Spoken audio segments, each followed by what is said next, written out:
Démocratique du Congo, les projets de dialogue évoqués à Davos, le sujet a fait l'objet d'un entretien entre le président de la République, Félix Antoine Tshisekedi Tshilombo, et le roi Philippe. La France également exige un dialogue inclusif en vue de résoudre la crise sécuritaire dans la partie est de la République démocratique du Congo. Cette question va être analysée et débattue au cours de votre magazine Les Kiosques. La question que l'on doit se poser ici est celle de savoir si il appartiendrait à la France et à la Belgique de donner à la République démocratique du Congo des leçons sur la tenue d'un dialogue politique alors qu'il y a un accord qui a été signé, l'accord de Doha, mais également l'accord de Washington. Plusieurs résolutions ont été signées pour résoudre la crise sécuritaire dans la partie est de la République démocratique du Congo, mais la multiplicité des initiatives pour solutionner cette question de la crise sécuritaire dans la partie est de la République démocratique du Congo laisse beaucoup à désirer. Nous allons débattre de toutes ces questions avec nos invités sur ces plateaux. Mais entre-temps, je souhaite un joyeux anniversaire à mon frère Pompon Joli. C'est ta journée plutôt. Il faut festoyer en fait. Mais on se demande si tu seras avec qui aujourd'hui. C'est le moment d'être fidèle, hein? Pompon Joli. Joyeux anniversaire. Gérard Lemba. Salut. Bonjour Eddy, bonjour à tous nos téléspectateurs, à toute l'équipe de CCTV, comme aussi aux auditeurs des rallyes qui nous suivent. Nous vous disons merci pour l'invitation de nous avoir associés à cette tribune assez prestigieuse des analyses et commentaires de l'actualité. Alors, si vous permettez, Eddy, je souhaiterais... Dans le cadre de vos biscuits, en fait. Pas vraiment un biscuit, c'est une triste nouvelle pour moi. Donc, je venais de perdre un frère de l'église, mais il est parrain, donc il est parrain de mon mariage, quoi. Il s'appelle Thomas Longi, que le Seigneur a décidé de rappeler depuis le lundi passé. Il est chef de travaux à l'IPEN. L'Éternel a donné, hein, l'Éternel a repris, que son nom soit loué, en fait. l'IPEN, donc... à Maman Jackie, que Dieu te console, que Dieu te fortifie, à toute la famille, Abraham, Josué, Abraham, donc à tout le monde jusqu'à Sarah, à toute la communauté des centres missionnaires de l'IPEN. Vraiment que Dieu nous fortifie. C'était un peu ça la triste nouvelle avec quoi j'ouvre un peu cette émission. Avez-vous un biscuit? Bon, dans le cadre du biscuit, il y a une tension au niveau du Congo central, que j'ai essayé un peu de vérifier, où un rapport incrimine le gouverneur du Congo central, Grace Bilolo. J'ai essayé un peu de faire un recoupement pour en savoir un peu plus. Il y a eu un rapport de l'UGF que les juridictions judiciaires ont récupéré pour l'accuser de détournement. Mais après mes analyses, j'ai compris que c'est comme s'il y a des procédures parallèles. Pourquoi j'ai dit ça? Avec l'IGF, sous le règne de l'ancien inspecteur général Jules Alinguetti, la procédure était autre que ce que nous venons d'assister ici. C'est-à-dire que l'inspection générale des finances procédait à la publication d'un rapport préliminaire qui sera suivi un rapport définitif pour donner l'occasion aux concernés de donner ces moyens de défense. Mais voilà que nous apprenons, parce que c'est sur la place publique, sur base d'un rapport que lui-même le gouverneur n'étant pas au courant, mais voilà qu'on lui reproche d'un détournement qu'il connaît ni de près ni de loin. Mais je me suis dit, est-ce que l'IGF, dans sa nouvelle version ici, procède à des méthodes qui qui étonne un peu parce qu'avec avec Alinguetti, à un moment donné, on a critiqué Alinguetti, mais malheureusement, actuellement, nous assistons à une procédure assez un peu ambiguë par rapport à la nouvelle version de l'IGF ici. Mais il y a une vice de procédure ou comment? Qu'est-ce que vous déplorez exactement? Oui, c'est-à-dire que quand vous vérifiez l'information qui incrimine Grace Bilolo, mais le concerné n'est pas au courant. Ça, on n'en a pas vu avec l'IGF. Il n'est pas, donc il avoue de ne pas avoir un quelconque rapport l'incriminant. Alors avec la version l'IGF version Alinguetti, il y a eu 2 publications de rapports. Est-ce qu'on devait tenir lui informer ou comment? Non, je dis, je n'entre pas au faux. C'était la procédure. Avant que la chose ou le rapport soit récupéré par les instances judiciaires. Mais curieusement avec cette tension au niveau du Congo central,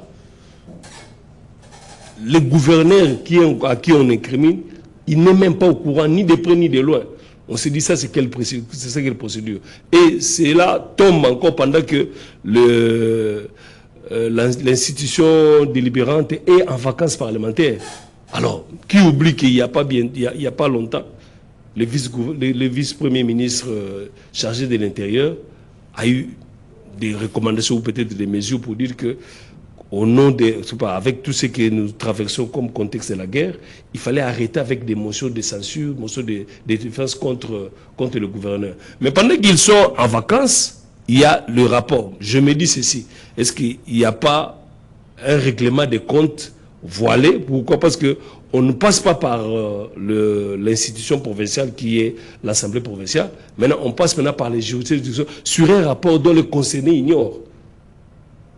Il ignore ni de près de... Est-ce qu'il a fallu, M. Ranemba, par rapport à la procédure, est-ce qu'il a fallu, avant d'entamer ou soit de publier ces rapports, l'IGF puisse consulter l'organe délibérant ou attendre l'aval de l'organe délibérant, alors que c'est une institution à part, une structure à part?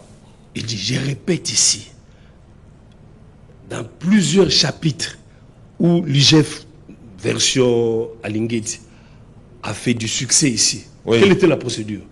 C'était à l'IGF de commencer à nous publier ces rapports. Oui. Et nous, la presse, nous nous fondons sur ces rapports pour dire qu'effectivement, voilà telle entreprise, tel mandataire est incriminé avec des détournements. C'était ça la procédure. Mais les concernés avaient aussi droit au chapitre pour se défendre, pour donner les moyens de défense. Et une fois la première étape passée, le même IGF procédait encore à une deuxième publication. C'est-à-dire que s'il y a rectifié, il y a une deuxième publication. Et le dernier rapport serait remis dans les instances judiciaires pour qu'il y ait des poursuites dans les cas échéants. Mais ici, ce n'est pas le cas. Les concernés à qui il ne reconnaît même pas avoir vu quelqu'un au rapport. C'est comme ça qu'on se pose la question. C'est quoi, avant même de toucher un peu la procédure judiciaire, mais l'IGF, la version, c'est pas son nom, je ne le maîtrise pas encore. C'est lui qui a remplacé Alinguetti. Son nom n'est pas aussi connu, hein? Il n'est pas trop médiatisé en fait. Je ne sais pas. Peut-être parce qu'on lui reproche dans cette nouvelle version de l'IGF une certaine léthargie dans la manière de travailler, ou qu'il doit maintenant changer de procédure. La procédure a sa place pour bien juger une action de l'État. Donc, ce qui nous étonne ici, comment se fait-il, la personne qui vous reprochez n'est même pas au courant de ces rapports-là. Et s'il faut analyser de fond à comble les rapports, on incrimine, c'est une question de détournement des deniers publics. C'est là où maintenant on regrette, ça devait mener une politisation. Pourquoi? Parce que nous allons prendre tout ce qui est comme tableau général. Je prends la décision de Chabani, qui disait que dans un contexte de guerre, il ne faut pas toucher au gouverneur. Oh, mais ça c'est pour les assemblées provinciales. Bon. Mais pour l'IGF en fait. Je prends les tableaux. À l'IGF son droit exactement de contrôler en fait. L'IGF a fait un rapport. Puisque tu insistes, je reviens que la personne concernée, qui est Grace Bilolo, le gouverneur du Congo central, n'est pas au courant de ces rapports. Bon, il n'est pas au courant. Quand est-ce qu'il va se défendre? Puisque vous lui reprochez... Il n'est pas au courant. Et il n'a pas détourné. Mais s'il n'est pas au courant, il dit... Mais on peut faire un rapport à son insu. Où est le problème? Le rapport à qui il faut le faire? À l'insu de l'intéressé, du concerné. Tout rapport n'a son sens si les concernés donnent ses moyens de défense. Mais pour donner ses moyens de défense, il doit être au courant. Non. Mais en fait, cela doit se faire peut-être après la publication du rapport. C'est en ce moment-là qu'il peut... Très bien dit, après la publication, toi et moi maintenant, nous cherchons où est ce rapport en question. Pourquoi? Parce que c'est les instances judiciaires qui commencent maintenant directement une quelconque poursuite. Vous voyez maintenant, c'est là où nous sommes. Le rapport de l'IGF en question n'est pas sur la table, ou n'a jamais atterri sur la table du gouverneur. C'est comme ça que nous comparons la gestion de ces deux inspecteurs, Alingeti et c'est lui qui assume maintenant la même fonction aujourd'hui. C'est regrettable, mais pourquoi cette nouvelle procédure qui tout change? La publication, qui a ces rapports-là? Le conseil n'a pas. Moi, la presse, où est-ce que je l'ai? Mais hormis les rapports de l'IGF, Grace Bilolo est aussi accusé de tous les maux dont souffre la province du Congo central actuellement. Il est accusé, il a été à plusieurs reprises accusé de détournement de deniers publics, la mégestion, l'incompétence. Vous ne voyez pas que toutes ces histoires mises ensemble peuvent aussi pousser l'IGF étant comme l'organe de contrôle, de contrôler pour ne serait-ce que connaître des fonds à comble, des dossiers. C'est avec légèreté, je dis bien c'est avec vraiment légèreté que nos politiques utilisent cette accusation de l'incompétence. C'est avec légèreté. L'incompétence là doit être prouvée, doit être démontrable. N'oublie pas, à un moment donné, on a reproché à Kamere l'incompétence. N'est-ce pas? Et les mêmes députés nationaux, je ne sais pas, quelques temps après, commencent à regretter pour dire que non, il fallait, tu vois. Donc je ne veux pas tomber dans cette politisation d'un chapitre aussi complexe, mais je me dis que chacun fasse son travail selon la procédure légale. C'est ça mon problème. Qu'il y ait des traces. Quand vous parlez de détournement, on doit nous donner les montants sur base de quelles rubriques où on a eu à situer ces détournements. Là, ça devient un peu démontrable. Très bien. Mais l'incompétence, c'est nébuleuse, comme on dit. Donc, c'est vague. Vous partez de quelle réalité pour fonder cette accusation? Très bien. Nathan Kianza, salut. Salutations, grand frère. Meilleurs vœux, bonne année à vous. Ça fait longtemps. Bonne année à mes aînés. Je suis très content d'être sur ce plateau. Vous savez que c'est pour moi la première fois de passer en cette année 2026. Oui. Meilleurs vœux à tout le Congolais, au cadre de cette chaîne de télévision, CCTV, kiosque, qui nous reçoit à tout moment. Je pense que cette année, en tout cas, il y aura bel et bien des surprises, je pense, sur le plan politique, parce que déjà, le mois de janvier a commencé avec beaucoup d'actualités au niveau de la politique, et surtout avec le dialogue ça et là, toutes ces tractations. C'est vrai, on va en parler, mais tout de même, je voudrais ici commencer par saluer le vieux Pam Jean-Pierre Liaou de la fonction publique, justement, avec toutes ces réformes qu'il a apportées. L'année 2025 a été une année où il a en tout cas démontré de quoi il était capable, avec des réformes et plusieurs réalisations. Et nous pensons que dès cette année 2026, ça sera encore une année où il va faire grande chose, parce qu'il a déjà commencé par remettre le cadre organique au sein de ministères, parce que vous savez, depuis le lustre, en revue démocratique du Congo, les recrutements au sein de ministères, au sein des entreprises publiques de l'État se font de manière abusive. Chacun recrute de sa manière, le ministre envoie à gauche, à droite, sans pour autant respecter justement les normes de recrutement, raison pour laquelle le VVM Jean-Pierre Liaou a commencé, surtout pour cette année 2026, a commencé d'abord par mettre de l'ordre. Il faudrait un cadre organique. Avant le recrutement, la fonction publique doit être informée, la fonction publique doit, c'est lui qui doit, c'est elle, je voulais dire, qui doit organiser le recrutement. Pourquoi? Parce que ça permet d'éviter ce qu'on appelle le cumulard, ça permet d'éviter ce qu'on appelle le NU, le non payé, parce que vous connaissez ce phénomène qui a beaucoup secoué en tout cas la fonction publique de notre pays, et c'est ainsi qu'il faudrait justement organiser ces secteurs, raison pour laquelle le VPM a mis en place ce qu'on appelle les cadres organiques. Ça permettra aujourd'hui à chacun de pouvoir respecter que le recrutement ne se fasse pas de manière abusive. Ça permettra justement à la fonction publique de travailler et de connaître qui sont agents, qui ne les sont pas. C'est justement pour l'intérêt de Congolais, mais aussi il faudrait évoquer la mécanisation aujourd'hui des agents publics de l'État. Je ne sais pas si vous êtes informé parce que vous êtes journaliste. Déjà, le mois de janvier a bien commencé avec la mécanisation de plusieurs agents. Et je sais que M. Eddy, vous êtes un journaliste mieux informé. Les agents ont été mécanisés déjà comme on parle aujourd'hui. Et sûrement, ce processus va continuer jusqu'à ce que le VPM va satisfaire justement une grande partie de la population qui a toujours peiné, s'est toujours plaint justement de cette situation. Alors, merci pour l'invitation, monsieur Eddy. Je suis honoré d'être en face de mes aînés. Et je pense que le débat sera républicain, surtout qu'on parle de l'État, on parle de la nation congolaise. Nous devons toujours montrer, en tout cas, notre côté nationaliste et républicain, comme je l'ai dit toujours. Très bien. En fait, sans commentaire, hein, parce que le VPM Liaou, hein, il faut le dire, hein, il détient vraiment un leadership à la dimension de ses ministères, avec ces différentes réformes qu'il a eu à entreprendre. Donc, félicitations au VPM, Jean-Pierre Liaou. Docteur Bala, salut. Salut Papa Eddy, content de vous revoir.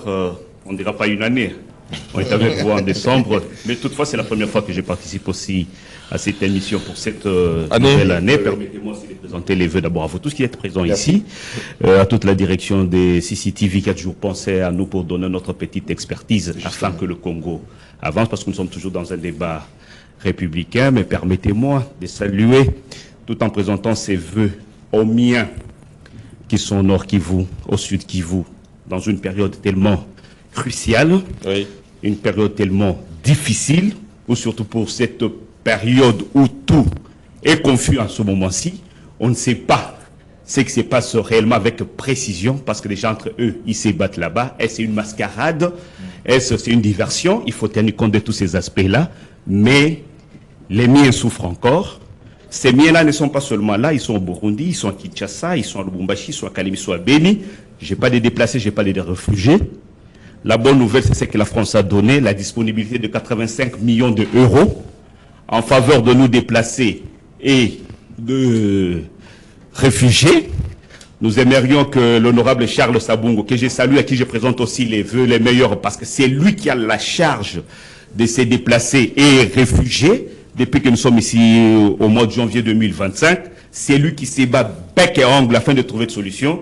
Je lui demande de pouvoir saisir au bon, parce que des experts en détournement attendent ces millions pour les amener ailleurs, pendant que les réfugiés et les déplacés triment, parce que vous savez, ça fait une année que moi personnellement je suis à Kinshasa ici, même pas un cristal de sucre, même pas un cristal de sel, l'abandon total. Il y a des gens qui passent la nuit à la belle étoile. Vous savez ce qui se passe au Burundi, vous savez ce qui se passe à Beni, c'est trop dur. Je suis en train d'inviter vite l'honorable Charles Sabungo, qui avait tenu le taureau par le cornes, qui puisse investir totalement actuellement pour être vigilant face à ces 85 millions d'euros, que ces 85 millions ne prennent pas d'autres destinations, rien que pour les réfugiés et les déplacés. Je pense que c'est le moment qu'il doit, en tant que député, monter au créneau au niveau de l'Assemblée nationale, atteindre rapidement notre Mineta, maman Eve Bazaïba, le plus rapidement possible, avec le ministre VPM Jacques Sabani, qui est aussi dans ce dossier, voir rapidement comment alléger la souffrance de nos compatriotes qui triment depuis plus d'une année. Très bien. Justement, Nathan Kianza, envie de résorber la crise sécuritaire dans cette partie du pays. Le président de la République, comme vous le savez, prend part à un forum économique à Davos où la question du dialogue a été évoquée au cours de l'entretien entre lui et le roi Philippe. Est-ce qu'il est opportun aujourd'hui d'organiser un dialogue pour endiguer la crise sécuritaire dans cette partie du territoire national. Merci beaucoup, cher Eddy. Je pense que l'opportunité y est et il est temps d'organiser les dialogues en RDC. Mais on doit se poser maintenant beaucoup de questions parce que ces dialogues vont s'organiser d'abord où? C'est ça le problème. Parce que vous allez constater que certains vont vous dire que nous craignons pour notre sécurité. Les autres vont vous dire que ça doit s'organiser à Kinshasa. Et de l'autre côté, on va vous dire que ça doit s'organiser à l'extérieur. C'est aussi ça le problème. Aussi. Il y a de ceux-là qui vont vous dire non, le médiateur doit être le protestant et le catholique.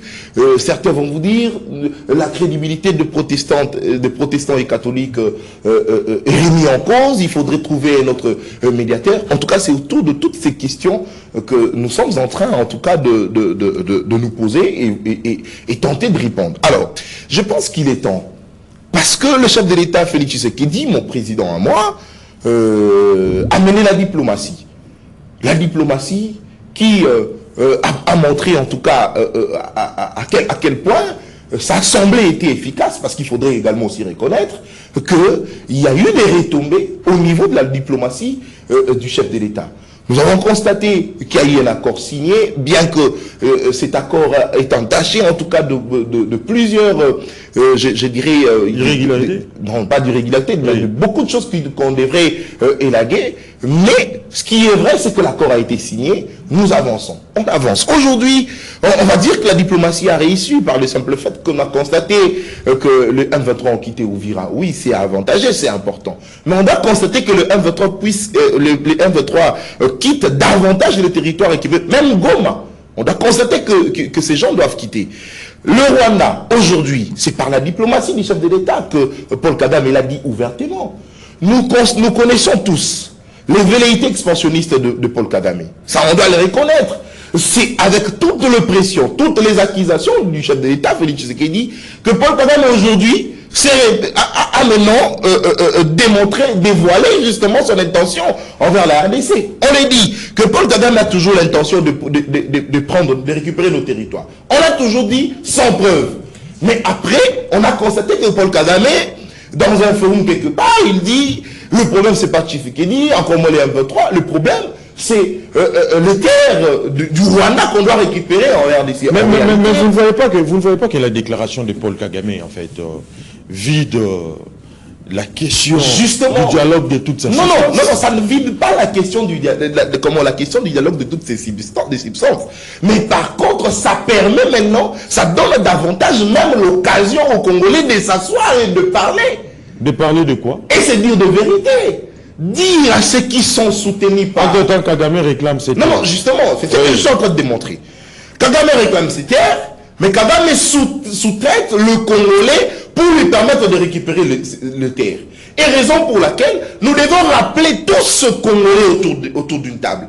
Leur conscientiser, leur faire savoir que regardez la position de Kagame aujourd'hui, attention, si vous continuez, vous allez en tout cas être le pont par lequel Kagame va passer et balkaniser notre pays.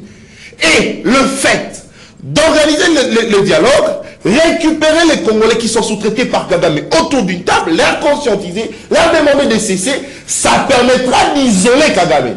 Nata Kianza, qu'est-ce qui a permis aujourd'hui au M23 de se retirer à Uvira? Est-ce que c'est les dialogues ou c'est la diplomatie? Non, c'est la diplomatie, on doit se le dire. Ce sont les pressions diplomatiques. Pourquoi ne pas continuer sur cette voie, sur cette lancée, au lieu d'organiser un dialogue qui du reste a comme finalité ou aura comme finalité en fait le partage du gâteau? Non, mais raison pour laquelle nous avons compris la position de Kagame aujourd'hui, raison pour laquelle il faut organiser un dialogue.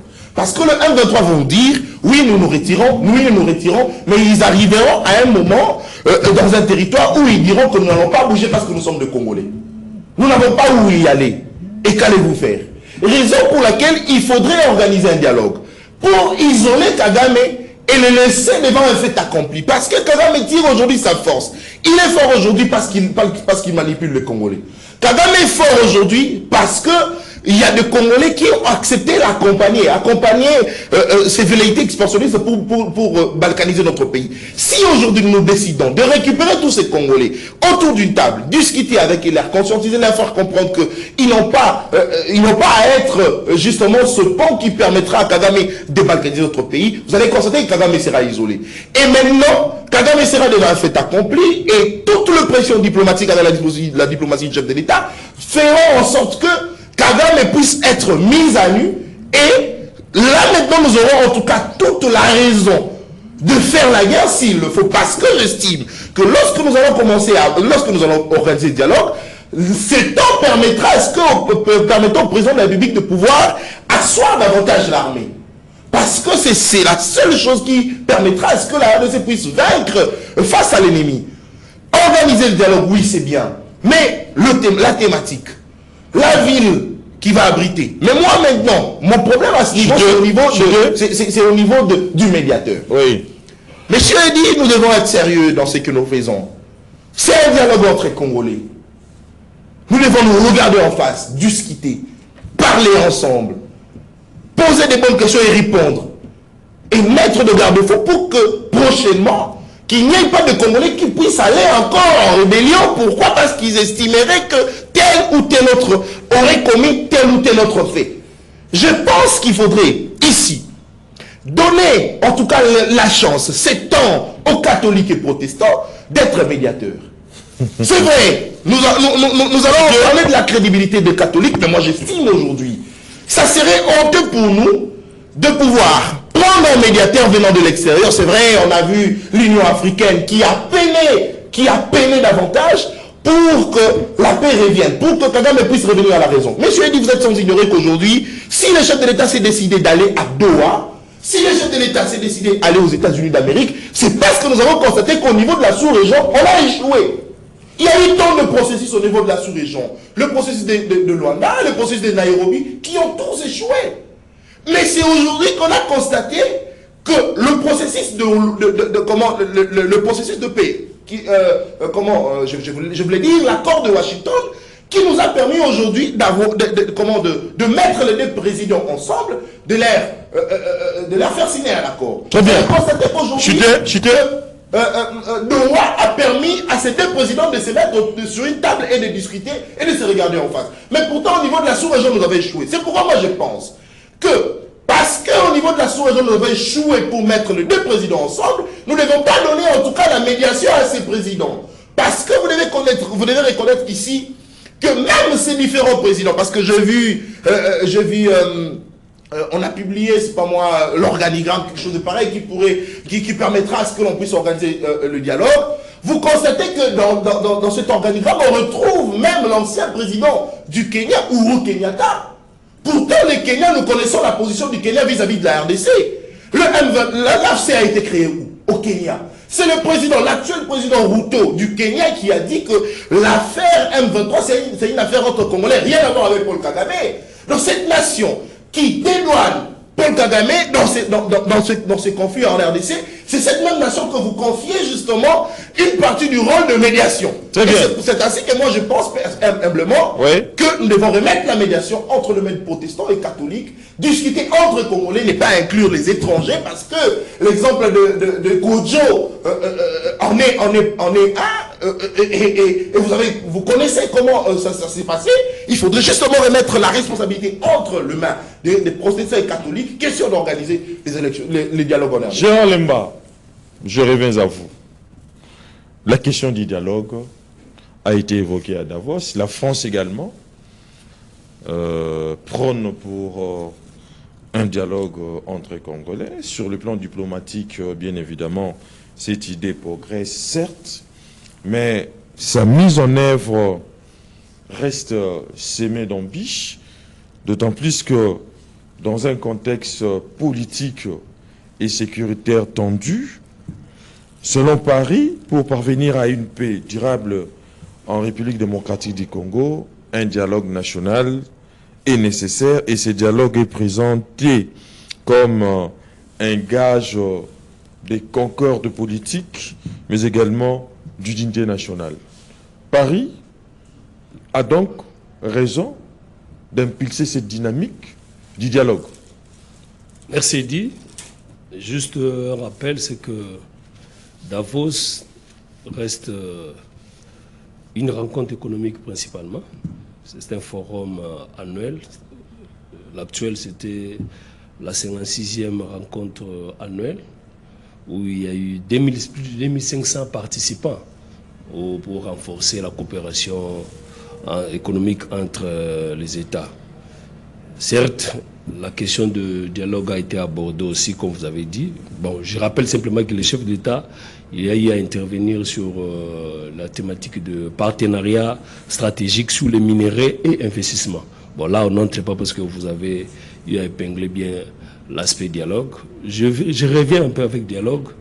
Nathan, là, il a placé des mots, peut-être sans les savoir, tout en se contredisant. Ah bon? Oui. Nathan, quand il reconnaît déjà que Kagame a eu à sous-traiter certains Congolais, ça c'est à applaudir. Mais les Congolais qui sont sous-traités, c'est aussi à Nathan de les dénoncer. Pourquoi? Parce qu'ils sont traités, ils sont sous-traités pour une sale opération, une opération de sang.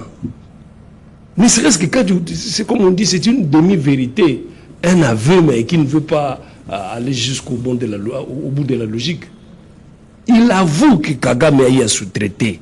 Mais qu'est-ce que l'État peut faire de cet échantillon de Congolais qui sont sous-traités? Il faut dialoguer. Pour ne pas donner un mauvais exemple à l'avenir, comme quoi que ces dialogues, quand tu te laisses sous-traiter, je répète ce que Nathan a dit, voilà, un jour il y aura les bénéfices, les privilèges liés à votre opération. D'où nous atterrissons à ces fameux dialogues. Donc, selon vous, ces dialogues s'inscrivent dans la dynamique de blanchir les criminels. On les regrette. L'histoire de notre pays, on parle actuellement, ça serait peut-être, puisque c'est déjà un impératif, le dialogue, ça serait peut-être une trentaine de dialogues. C'est presque le même tournant, la même formule. Le même schéma. Même schéma. Même format. Alors, la grande question que nous pouvons nous poser maintenant. Oui. L'entendement du chef de l'État par rapport à ces dialogues ici.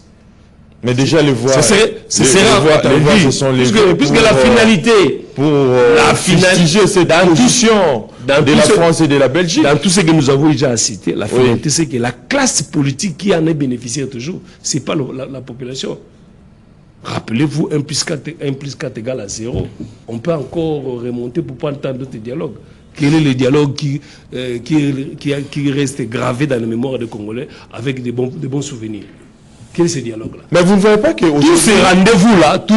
tous ces rendez-vous-là ont profité à la classe politique. Je parle de la classe politique d'une manière générale. Mais vous ne voyez pas qu'aujourd'hui le chef de l'État est devant un fait accompli, devant les pressions diplomatiques sur, bien évidemment, la tenue de ces dialogues, mais également la population qui a toujours été victime de ces dialogues dont vous faites allusion. Vous ne voyez pas que quelque part, il appartiendrait maintenant au président de la République de donner son aval s'il y aura ou pas la tenue d'un dialogue? Mais je ne sais pas, prends-moi avec mes mots, j'ai parlé de l'impératif. Tu ne vas peut-être pas me dire que le chef de l'État ne se soucie pas de la question. Tous ces déplacements, Lomé, c'est pas Luanda, et aujourd'hui Davos, qui est un forum économique, mais la question du dialogue a été abordée. C'est justement pour te dire qu'il a à cœur la question. Mais simplement, je parle de l'entendement. Tous nous voulons le dialogue. Et ça devient même un impératif. Nous allons aboutir à cela. Mais qu'est-ce que j'attends comme résultat? Quelle serait l'issue de ces dialogues-là? Nathan parlait de la médiation ici. Bon, c'est selon peut-être l'angle que vous vous positionnez. Mais quand nous regardons ce que font la Senko et les CC, mais comme étant des religieux, même sur le plan éthique, même sur le plan moral, le chef a dit, dans ce que vous avez fait comme pacte social, associez aussi les résolutions de vos collègues, de pasteurs. Je ne sais pas, il y a encore une autre corporation, hein, Oui. des pasteurs. Kamba, chapeauté par Dodo Kamba en fait. Évêque Ejiba Yamapia. Ejiba. Oui. Et vous les évêques, vous croire que rien que c'est avec vous, il y aura une exclusivité des résultats. Ce que réfléchissent les autres là ne vont pas donner des solutions. Vous voyez un peu. C'est ça ce qu'on appelle de la crédibilité. Pour jouer à la médiation, vous devez être neutre. Et la Senko a fait des preuves de prendre position.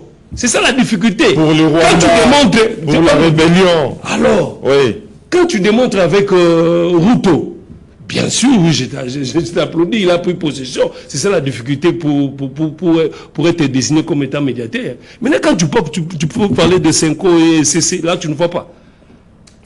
Nous les avons entendus, ne serait-ce que pour dénoncer. Il s'agit de nos morts. Mais à la place de dénoncer, nous avons appris qu'il y a eu raconte, il y a dans le périple de la Senko, la rencontre avec Senko, avec Kagame, il y a eu des billets verts qui ont circulé. Et la source qui nous a donné cette information, c'est aussi un évêque. Et je ne sais pas si vous... Maintenant, tu poses-toi la question. Si un jour ils doivent être au milieu pour juger ou résider, c'est un autre problème en fait. C'est tout ça que nous avons comme problème. Oui. C'est la crédibilité de la Senko et de l'ECC.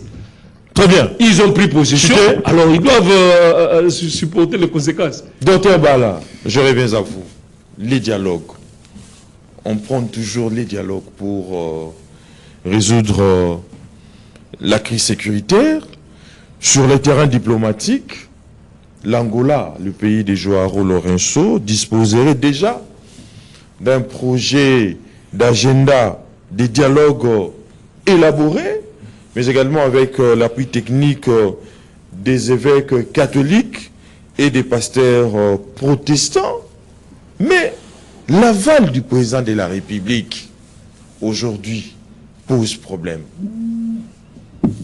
Si hier, cette initiative des évêques a été, en fait, excusez-moi, peut-être d'emprunter ces mots, a été vouée à l'échec par le régime actuel, aujourd'hui, la France et la Belgique sont montées au créneau pour demander toujours ces dialogues qui doivent être sous la médiation de l'Église catholique, mais également de l'Église protestante, de l'Église du Christ au Congo. Vous, en tant que politique, quelqu'un qui a vécu dans cette zone occupée par des rebelles, comment interprétez-vous cette question? Merci Papa Ben, c'est une question à la fois complexe et délicate. Je pense pour aborder bien cette question, il faut aussi maîtriser le rouage de ce qui s'est passé. Donc ce n'est pas la première fois que cela se passe. Je pense qu'on a eu plusieurs accords autour de cette question au niveau de la région, mais la paix définitive ne s'est jamais installée. Ça fait déjà de décennies. Quand nous parlons Rwanda, on dit 30 ans, mais quand vous entrez dans l'histoire, c'est un problème depuis le XIVe siècle. Quelle approche l'État congolais apporte pour résoudre cette question? C'est ça le fondamental. Aujourd'hui, prenons l'aspect dialogue. La première question que je me pose, on va dialoguer sur quoi et pourquoi? Je pense que nous devons réfléchir. Nous voulons dialoguer sur quoi? Est-ce aujourd'hui le dialogue, est-ce une priorité? Entre l'insécurité qui est à l'Est et le dialogue qu'on veut tenir, y a-t-il mariage? Ou on veut dialoguer sur une autre question? Ou le dialogue va s'appesantir sur l'insécurité à l'Est? Si le dialogue serait convoqué sur base de l'insécurité à l'Est, je me dis on se trompe de chemin.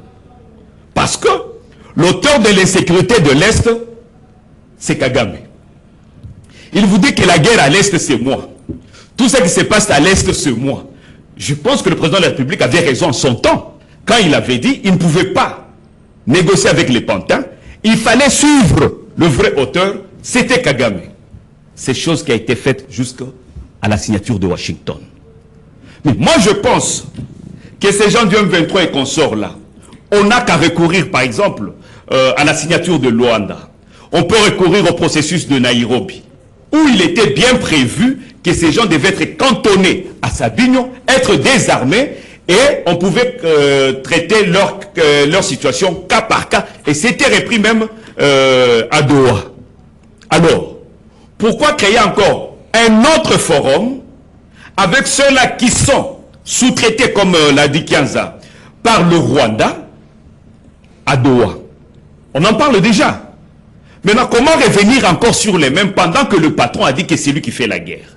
Moi, je pense qu'il fallait mettre l'accent sur le Rwanda. Il y a un accord déjà à Washington. Les mesures d'accompagnement de cet accord doivent être mises en application pour que le Rwanda se retire. Parce que sous le plan pratique, il suffit que le Rwanda se retire, vous allez trouver réellement que le M23 c'est une coquille vide. Les recrutements, c'est le Rwanda qui le fait. Ça demande des moyens qu'eux n'ont pas. L'armement qu'ils ont, ce n'est pas leur armement, c'est l'armement du Rwanda. C'est-à-dire, du moment où le Rwanda se retire, tous se retirent, ces gens se retrouveront en insécurité. Et c'est prévu qu'ils doivent être cantonnés, désarmés, démobilisés, désarmés, démobilisés. C'est ça le processus, qu'on respecte les accords qu'on a déjà signés. Mais quand on parle du dialogue interne en République démocratique du Congo, moi je ne trouve pas le dialogue interne étant prioritaire à la question de la guerre de l'Est. Qu'est-ce qu'on veut? Si le dialogue interne, c'est pour le partage de postes, moi je pense que c'est inopportun. Il y a une question d'opportunité aujourd'hui. Qu'est-ce qui est prioritaire entre la recherche de la paix et la question du dialogue interne? Si le dialogue interne va s'appesantir sur la question de la paix, on a fait fausse route. Parce que ceux qui viendront n'ont pas qualité, n'ont pas pouvoir, n'ont pas opinion sur ce qui se passe à l'Est. Moi je pense que ce qui est prioritaire, c'est finir cette question d'abord de la guerre de l'Est. Ces gens qui vont rester parce qu'il faut faire ce dialogue, il y a de ceux-là, comme l'a dit mon co-débatteur ici, de ceux-là qui ne doivent pas bénéficier de la blanchisserie des dialogues. Donc les rebelles, Corneille Nanga. La justice congolaise a déjà condamné certains. Vous voulez une amnistie encore? Pour nous ramener encore la racaille encore dans la société? Vous nous ramenez encore des rats dans la société? Ces rats, on les a retrouvés dans les FARDC, on les a retrouvés, à cause des bêtises de dialogue comme ça, on les a retrouvés dans les FARDC, on les a retrouvés dans les services de renseignement, on les a retrouvés dans la politique et un peu partout. On les ramasse aujourd'hui. Vous voulez qu'on refasse la même chose? Non, on dit, est idiot, c'est lui qui pense avoir des résultats différents en faisant la même chose. Moi, je pense qu'aujourd'hui, on doit monter de pédestal en nous inspirant de nos expériences passées. Qu'est-ce qui s'est passé dans le temps? On a gratifié. Ces gens-là tiennent au dialogue parce qu'ils cherchent la gratification et le blanchissement. C'est tout. Qu'ils soient blanchis, une fois qu'ils sont blanchis, ils reviennent en République démocratique du Congo, ils auront des grands postes, ils vont encore nous gérer. Et on va rester dans ce cercle infernal, ce cercle cynique. Qu'est-ce qu'il faut faire aujourd'hui? Moi, je pense que celui qui a versé le sang doit en payer. Celui qui a trahi la République, les lois sont claires, doit en payer.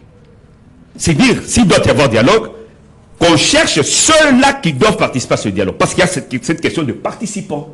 Aujourd'hui, on voit des groupuscules qui commencent à naître par rapport au dialogue. Mais vous faites allusion à ceux-là qui vont participer. Mais c'est participant. Maintenant, en fait, il faut aussi faire allusion aux acteurs clés, comme Nanga, par exemple. Les acteurs clés, c'est le peuple congolais. Ah bon? Ouais. Il faudrait qu'on puisse éduquer ce peuple à comprendre que ce théâtre-là, parce qu'on a déjà connu près de 60 dialogues dans ce pays, qui n'ont accouché que de souris. Oui. Même pas de souris, des souriceaux. Des avortons de souriceaux. Moi, je pense qu'aujourd'hui, en tant qu'intellectuel, si nous le sommes réellement, parce que moi je trouve qu'on a plus de diplômés que d'intellectuels au pays, si on est intellectuel, si on est patriote, qu'on regarde d'où nous venons, où sommes-nous et où allons-nous? Et qu'est-ce que nous voulons? Nous voulons une paix durable. Voici les conditions pour avoir une paix durable. Ce n'est pas gracier les criminels. Les criminels, leur place, c'est la prison. C'est de monter des mécanismes sur le plan international pour ramasser tous ceux-là qui ont été condamnés, qui se retrouvent dans le géol. Moi, je pense que c'est une première procédure. La deuxième procédure, je sais, il y a certains qui sont dans l'M23 de manière bête, inconsciente, tout ça. On va traiter cas par cas et ils sont nombreux. On va voir comment gérer cette situation. Oui. Donc, est-ce qu'il est dit que pour qu'il y ait dialogue, il nous faut que vos clés-là, vos personnes clés, qui a fabriqué ces clés-là? Parce qu'une clé est fabriquée. Qui a fabriqué ces clés-là? Mais c'est le Rwanda. Les personnes clés que vous citez. C'est les Rwandais qui les a fabriqués. Oui. Donc on dirait qu'on vient faire encore un autre dialogue avec le Rwanda en République démocratique du Congo, comme si le Rwanda est extra et intra-congolais. Non. Montons des piédestals, réfléchissons autrement. Oui. Nous voulons aider le Congo à être un pays en paix et qui connaîtrait une paix durable. Et pour connaître cette paix durable, voici ce qu'on fait. On a réussi diplomatiquement à cloisonner Kagame. D'accord. On doit faire pression pour que les États-Unis mettent encore cette pression sur Kagame qui retire ses troupes. Moi, j'avais dit, dès que Kagame retire ses troupes, c'est pourquoi vous avez suivi ce qu'il y a à Kamanyola, 3 groupes déjà entre M23 qui ne s'entendent pas, mais j'ai dit, il faut qu'on soit souple. Des fois, ils font du théâtre comme ça. On veut monter un camp de réfugiés au niveau de Kamanyola. C'est qu'on a connu à Gatumba. Vous vous rappelez de cette histoire? Le camp de réfugiés était devenu réellement un camp de préparation de milices. C'est pourquoi le Burundi avait frappé à Gatumba. Oui. Vous comprenez un peu ça? Oui. C'est ce qu'on veut faire au niveau de Kamanyola. Qu'on soit prudent par rapport à cette question. C'est vrai, entre eux, ils ne s'entendent plus parce qu'ils ont senti que le Rwanda se retire. Le Rwanda est dans un plan de se retirer. Là, c'est Makenga de ses propres mots. Ils sentent que le Rwanda doit se retirer. Et ils iront où? Ils iront en prison, ceux qui sont criminels. Ceux qui veulent aller dans l'armée, cas par cas. Ceux qui veulent entrer dans la vie civile, il y a le PPDSS qu'on a déjà mis en place. C'est tout. Alors, après cela, nous pouvons parler maintenant dialogue entre les Congolais, les vrais Congolais. Les vrais Congolais ne sont pas seulement dans cette classe politique. Dans cette lignée, pas question.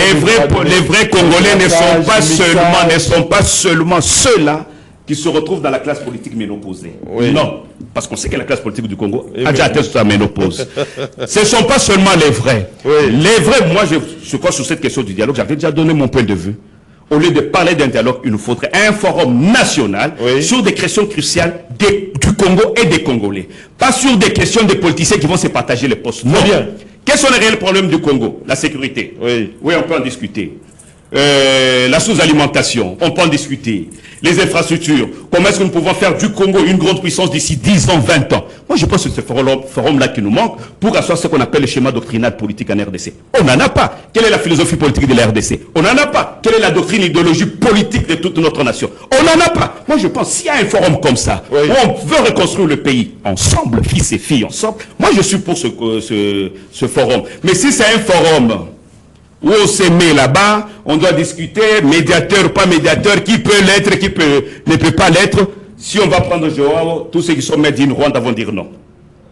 Vous prenez catholique, en tout cas la frange importante de la population dit non. Simbe, on dit absolument rien. Parce que réellement, en relation internationale, les questions d'un État sont souvent gérées en international d'abord par les structures régionales. On commence par la sous-région, la région, et puis au niveau international. Mais on tente au niveau de la sous-région avec l'Angola. On voit déjà les remous. Il y a des gens qui sont contre déjà, c'est surtout les criminels là qui doivent payer le sang du Congolais, qui disent non parce que Kagame ne supporte pas le réseau. Au lieu que ce soit les M23 qui ne supportent pas, on refuse parce que c'est Kagame qui refuse. Vous voyez, c'est lui qui fait la guerre. On doit résoudre le problème avec l'agent causal d'une maladie. Vous avez le plasmodium qui est entré dans votre corps, cherchez la quinine. C'est pas Lutherfort, vous donnez parce que vous connaissez l'agent causal qui a porté la maladie. Mais vous savez que c'est le plasmodium qui est entré qui cause la malaria, vous allez chercher le Vermox. C'est inadéquat. Très bien. Nathan Kianza, je reviens à vous. Vous avez suivi l'argumentaire de Dr Bala. Nous devons réfléchir sur les dominantes de notre situation. D'autant plus qu'à ce stade, plusieurs blocages subsistent pour la tenue de ce forum. Les camps de Joseph Kabila, ex-président de la République démocratique du Congo, estiment qu'il faut d'abord achever la mise en œuvre des protocoles restants de l'accord cadre des Doha, mais le président Félix Antoine Tshisekedi Tshilombo met en avant le respect préalable de cesser les faits avec en toile de fond les retraits des troupes rwandaises dans les territoires occupés. Mais devant cette réalité, devant cette question en fait, faudra-t-il admettre que les dialogues national et inclusifs tels que vous les prônez, sur la médiation de la CENCO et de l'ECC, n'aboutira à rien et n'apportera aucune solution valable. Monsieur Eddy, merci beaucoup. Moi, j'estime que les dialogues vont apporter une solution. Contrairement à ce que mes aînés ont dit, mais moi j'estime que le dialogue va apporter une solution. Mais vous savez, monsieur Eddy, c'est vrai, personnellement, je ne pense pas que après tout dialogue, on doit partager le poste. Personnellement, je ne pense pas qu'on doit partager le poste. Mais c'est ça, parce qu'il faudrait c'est vous qui le dites, mais c'est pas ce qui est dans l'idée, en fait, de certains politiques. Non, mais il faudrait rappeler qu'aujourd'hui, que la crise en RDC n'a jamais été une crise politique. La crise a été une crise sécuritaire. Et c'est Nanga et ces gens qui ont donné cette connotation politique, raison pour laquelle vous allez voir, dans l'AFC M23, il y a une partie politique et une partie militaire. Avant que Nanga ne puisse rejoindre le M23 a déjà occupé Bunagana, il n'évoquait en rien une crise politique. Il ne revendiquait en rien les élections qui seraient chaotiques, comme disent le politique. C'est aujourd'hui Nanga qui a apporté cette connotation politique pour permettre à ce qu'à tout moment qu'il y aurait dialogue, pour qu'il puisse également être bénéficiaire d'un quelconque poste. Moi, je pense, contrairement à ce que mon aîné a dit sur ce plateau, le respect de l'accord, c'est une question de volonté. Ça, on ne doit pas oublier. Parce que, vous allez constater que depuis qu'on a signé l'accord de Washington, cet accord, je dirais, peine un tout petit peu de pouvoir être mis en application. Vous allez constater qu'après la signature de cet accord, il y a eu Uvira qui est parti. Ce qui veut simplement dire que Paul Kagame n'a jamais respecté. Il n'a jamais eu, en tout cas... Après l'occupation d'Uvira, qu'est-ce qu'il y a eu? Après l'occupation d'Uvira... Il y a eu retrait quand même. Il y a eu retrait sur base de pression et non sur base de l'accord. Parce que il devait y avoir respect de l'accord, et ce qui permettrait justement au M23 de ne pas récupérer Uvira. Mais parce qu'il n'y a pas eu respect de l'accord, vous allez constater que justement après la signature, les M23 ont récupéré Uvira. Et pour le libérer, il fallait pression. Ce qui veut simplement prouver à suffisance que Kagame n'a jamais été respectueux des textes, et il ne respectera pas. Kagame nous dit ici que le problème c'est pas Tshisekedi, le problème ce n'est pas le M23, le problème c'est nos terres. Mais qu'est-ce qui lui a manqué de les dire dans l'accord? Avant la signature même de l'accord face aux médiateurs. Il devait dire que mon problème, ce n'est pas Tshisekedi, mais mon problème, c'est le terre en RDC. Il ne l'a jamais dit. Non, il ne joue pas frangé. Justement. Et la raison pour laquelle moi je pense, comme mon aîné a dit qu'il fallait d'abord résoudre ce problème, je pense que ça serait difficile de résoudre définitivement, avant tout de même de passer au dialogue, de résoudre définitivement la question de la sécurité. Parce que Portugal va continuer toujours à vouloir maintenir en tout cas cette pression. Parce que vous allez constater dans l'accord, on nous dit ceci. Vous avez, le Rwanda, je voulais dire, dit ceci. Nous maintenons notre position, c'est sur base, sur le fait que la RDC soutient le FDLR. Et raison pour laquelle vous allez voir dans l'accord, on dit que la RDC doit neutraliser le FDLR et de l'autre côté, le Rwanda doit retirer la... Est-ce qu'ils sont vivants jusqu'aujourd'hui? Non, mais ils n'existent plus. Oui. Et c'était une erreur de pouvoir accepter, nous, la RDC, accepter que nous soutenons le FDLR. Je l'ai dit plusieurs fois sur votre plateau. C'était une erreur. Et maintenant, nous sommes devant un fait accompli. Nous avons du mal maintenant à maîtriser les FDLR. Parce que je me rappelle, certainement au mois de mars de l'année dernière, nous avons aussi, si j'ai bonne mémoire, après la prise de Goma, nous avons vu le Rwanda faire défiler quelques Congolais en basket, Jordan, disant qu'il s'agissait des FDLR. En réalité, il ne s'agissait pas des FDLR. J'ai même vu à travers les réseaux sociaux un militaire qu'on aurait arrêté comme FDLR aujourd'hui au sein de M23, au sein de la police M23. Donc, ça veut simplement dire que les raisons que Kagame évoque ne permettront pas à ce que la guerre ne puisse finir sans libérer les Congolais qui sont soutenus par lui. Parce que moi j'estime que le dialogue permettra à ce que l'on puisse libérer les Congolais sous-traités par le Rwanda. Et ce qui va faire en sorte que Kagame puisse être isolé. Parce qu'aujourd'hui, attendre que Kagame puisse accepter ses retraits définitivement, c'est un problème. Parce que le problème n'est plus aujourd'hui au niveau des FDLR, mais c'est au niveau des notaires. Ce qui veut simplement dire, aussi longtemps que vous attendez, Kagame ne va pas respecter, ne va pas quitter. D'où il faut organiser le dialogue. Les dialogues, non pas pour partager le poste, mais pour conscientiser les Congolais. Là, on a démontré que le problème aujourd'hui, c'est pas Tshisekedi, parce qu'on doit se le dire. Mais Dr Bala a parlé du forum qui peut permettre qu'on puisse aborder de tels sujets. Par exemple, la conscientisation du peuple devant le fait de toucher les armes pour combattre ou trahir sa propre nation.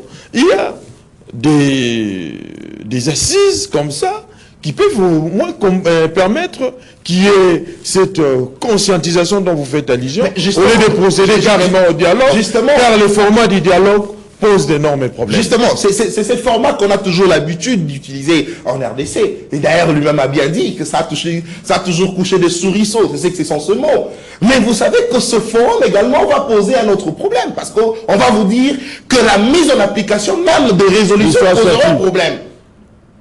Et les dialogues? Justement, mais je pense... La mise en œuvre des résolutions du dialogue aussi vont poser problème. Oui, justement, laissez-moi analyser. Laissez-moi analyser, monsieur dit. Et raison pour laquelle moi je pense personnellement, il faudrait un dialogue. Parce que moi je ne me scrute jamais dans la logique où il faudrait organiser des dialogues pour partager le poste.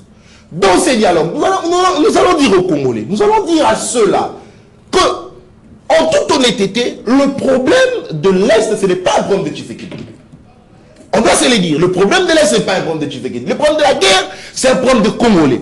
Parce qu'avant Tshisekedi, il y a eu la guerre. Après Tshisekedi, il y en aura également si seulement le président Tshisekedi n'arrivait pas à mettre fin à cela.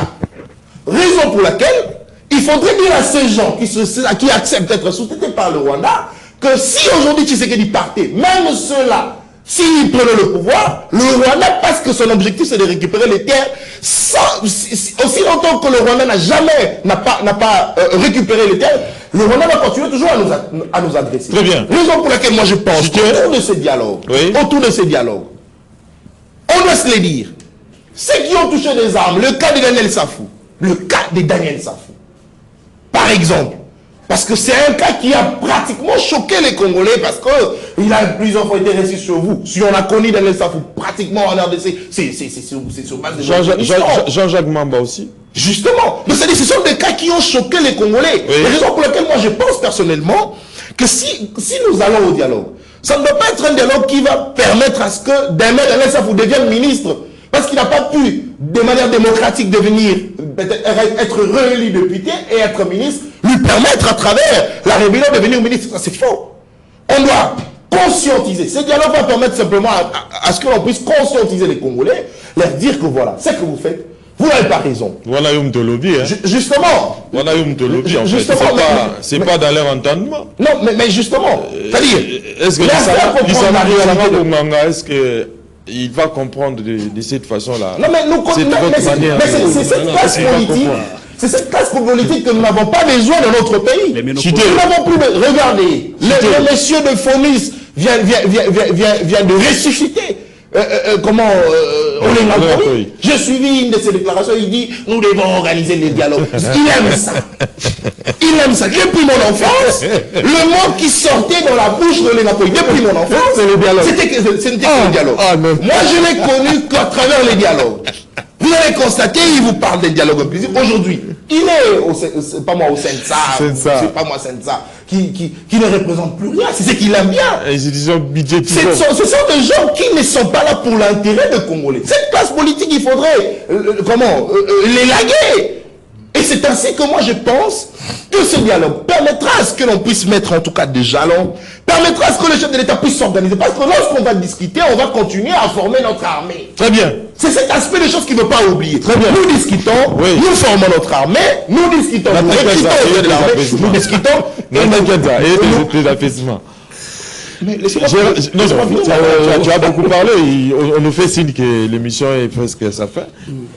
Gérard Lemba, je reviens à vous. La France réclame les dialogues aujourd'hui, mais les contrastes est criant, d'autant plus que la France elle-même traverse une crise institutionnelle d'une rare intensité. Mais aujourd'hui, il veut donner des leçons aux Congolais d'organiser un dialogue. Est-ce que cela a sa raison d'être? Il dit, je me sens un peu heureux en suivant Nathan aujourd'hui. Je réalise que nous ne prêchons pas au désert. Hein? Non, sincèrement, si c'était possible, je dois vraiment féliciter Nathan. Il a toujours été fougué. Hein, non, c'est-à-dire qu'aujourd'hui, je ne me reconnais pas. Hein, Nathan, c'est plus assagi, il prend un discours vraiment très patriote. Je suis très fier de lui aujourd'hui, en tout cas, c'est une exception. Et nous n'allons pas cesser de continuer à conscientiser. Seulement, tous les mots ont tous leur sens, Nathan. Quelque part, Nathan dit ceci. Il faudrait chercher à libérer les Congolais qui sont sous-traités par Kagame. Non, ils sont allés là-bas en âme et conscience. On ne va pas les libérer. Peut-être trouver un autre mot, peut-être exorciser. Hein? On ne va pas quand même les libérer. Hein? On ne joue pas avec les sangs de Congolais jusqu'à ce moment. La même formule a été utilisée plusieurs fois. Et il dit, c'est peut-être l'endroit où de dire félicitations à l'équipe de MLC. Pourquoi j'ai dit ça? Piloté par le président Jean-Pierre Bemba. Pourquoi j'ai dit ça? Le MLC qui a cette expérience-là, hein, à un moment donné, il a fait l'alliance avec l'Ouganda et le Kosovo. Jusqu'aujourd'hui, nous connaissons l'histoire. Mais on n'entend jamais parler d'une quelconque ramification ou d'une quelconque dissidence du MLC qui continuerait à opérer à l'Est. Mais quand vous prenez le RCD, il y a combien d'émiettements avec le RCD? Il dit, je ne sais pas si tu es attentif à ma réflexion. Oui. Donc c'est pour ça que je dis que non.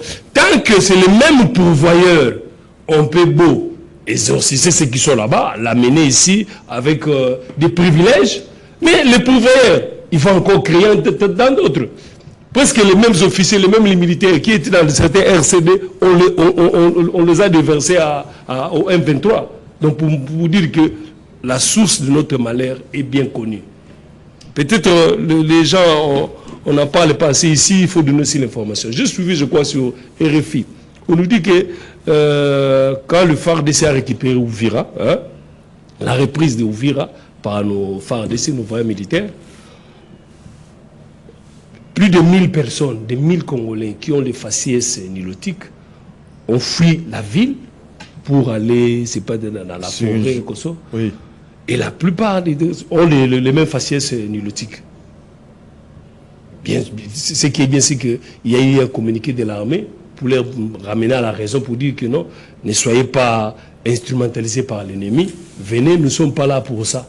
Mais je me dis, qu'est-ce qui fait que ce sont les mêmes individus, avec ces mêmes faciès, une fois que les M23 étaient à Ouvira, et on les a accueillis favorablement, on les a accueillis avec des applaudissements, on les a accueillis avec collaboration directement.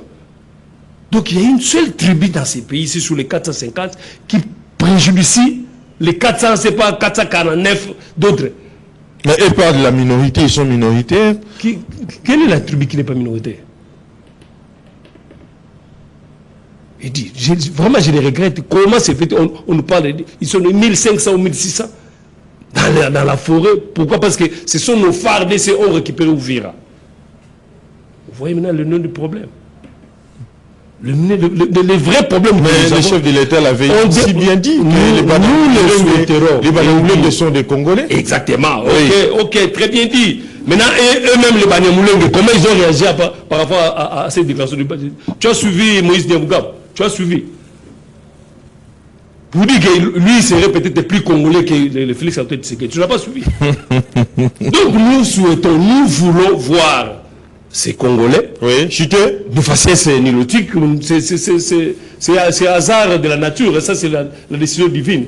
Mais au moins, à chaque fois que la cause congolaise est soumise sur la table, nous souhaitons les voir aussi défendre la cause congolaise. C'est ça le vrai problème.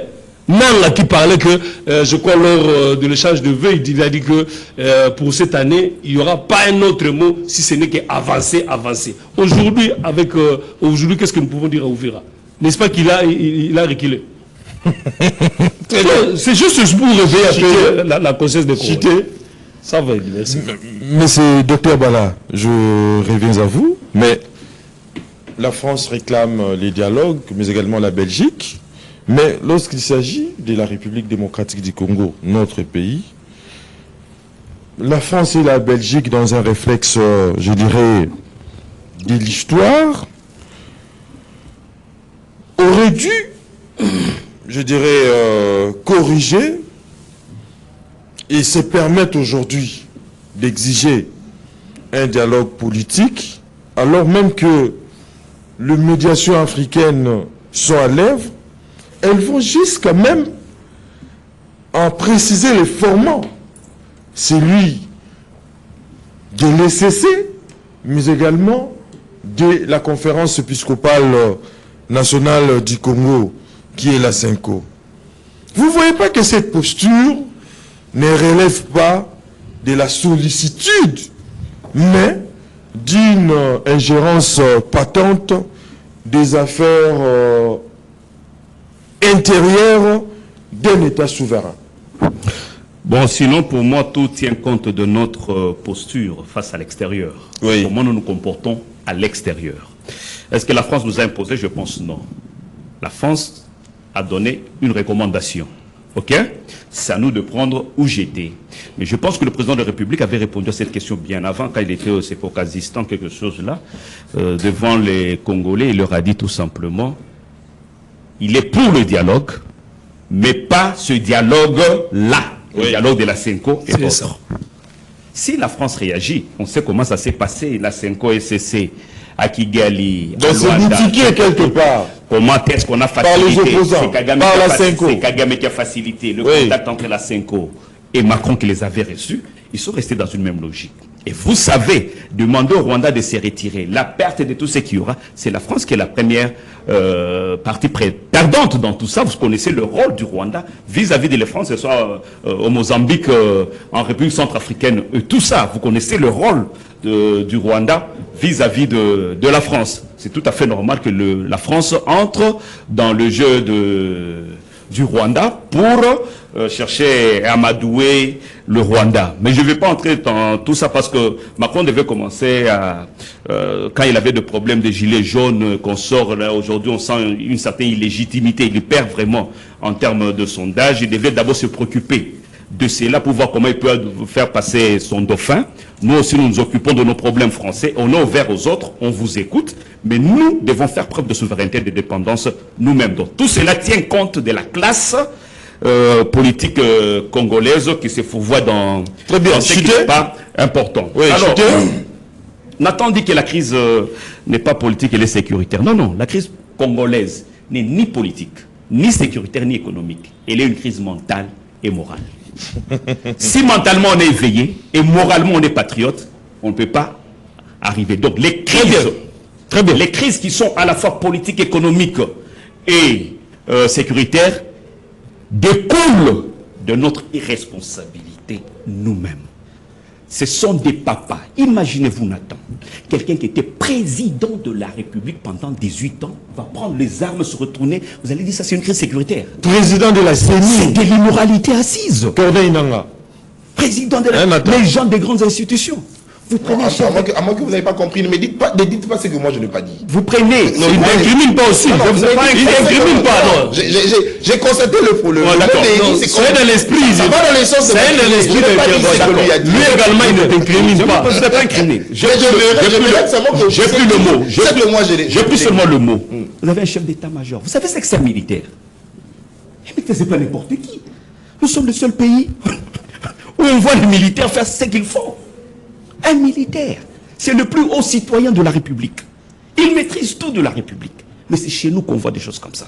Donc le problème, il est d'abord mental, il est aussi moral. Si la question morale et mentale est résolue, tout ceci va s'en aller. C'est pourquoi moi je demande le vrai forum qu'un dialogue. Le mal du dialogue, c'est quoi? Nous sommes en politique. Dans le dialogue, il y a toujours des concessions. C'est-à-dire, ces criminels viennent, ils vous disent ça, ça on prend, ça on ne prend pas, vous aussi vous dites ça. Alors, qu'est-ce que l'État concède? Parce que nous sommes en politique. Ça sera l'occasion pour ceux qui sont de ce régime de dire, oui, c'est l'occasion pour nous. On vous accepte d'entrer dans nos institutions. En contrepartie, faisons passer la nouvelle constitution. On vous accepte d'entrer dans nos institutions. En contrepartie, on met un halt. On va dans une transition de 5 ans. C'est ça le dialogue politique en RDC. 60e dialogue en RDC. C'est ça. Faudrait rappeler ici. C'est ça le danger, oui. Faudrait rappeler que on est à la fin. Ces ennemis-là, ces émissaires-là, oui, qui ont juré que le chef d'État ne devait pas, comme si les Congolais appartenaient, ne devait pas accéder à ce deuxième mandat. En réalité, souhaiter les dialogues là, c'est comme si c'est la tête du chef d'État qui est mise à prix. C'est la tête du chef d'État qui est mise à prix. Et ici, tous les jours, tout Congolais est au courant qu'il y a un esprit de coup d'État qui plane sur nos territoires. Alors, tous ces gens-là, quand ils tiennent dialogue et dialogue, j'ai eu à le dire au départ, c'est que quel est l'entendement que chacun a de ces dialogues-là. Très bien. En tout cas, je chute une minute de tout. Oui. Parce que le problème, c'est quoi? Le dialogue. J'ai posé encore cette question. On va parler de quoi? Quelle est la thématique du dialogue? Si c'est la thématique sécuritaire, là, c'est faux. La thématique n'est pas définie. On vous dit les causes profondes. Oui. C'est lesquelles? Vous comprenez? Quand vous dites on doit aller libérer ces gens-là, on libère quelqu'un qui a été pris en otage du coup, mais pas quelqu'un qui s'est amené, pas quelqu'un qui est allé avec sa conscience. C'est ça. Ces gens-là, il faut comprendre normalement en termes de crime, hein, on vous dit qu'il y a des auteurs intellectuels, moraux et des auteurs matériels. Nos Congolais ne sont que des auteurs matériels. Vous ne pouvez pas résoudre une question de crise avec les auteurs matériels. Il faut aller aux auteurs intellectuels. C'est pourquoi le CNDP. Mais je l'ai dit. C'est pourquoi le CNDP, s'il vous plaît, je chute, nous sommes à la fin. Le CNDP est né, le CNDP est parti. Étant donné que l'auteur intellectuel existait, oui, on a formé l'M23, on a formé ainsi de suite. Donc, pour terminer, Toeba, Kebatouana, adulte. Bataille avec adulte était. Très bien. En tout cas, nous sommes arrivés à la fin. Nous sommes arrivés à la fin. Non, Nathan, nous sommes pratiquement arrivés à, parce qu'on me fait Justine que c'est la fin de l'émission. On a consommé plusieurs minutes, en fait. Nous sommes allés au-delà de nos minutes, en fait. Je remercie Nathan Kianza, Dr Bala, mais également Jean Lemba pour avoir répondu à notre invitation, mais également l'ensemble de l'équipe technique et rédactionnelle. Au nom de cette équipe technique et rédactionnelle, je vous dis donc merci de l'avoir suivi et bonne suite des programmes sur Canal Congo Télévision. Ciao. Ciao.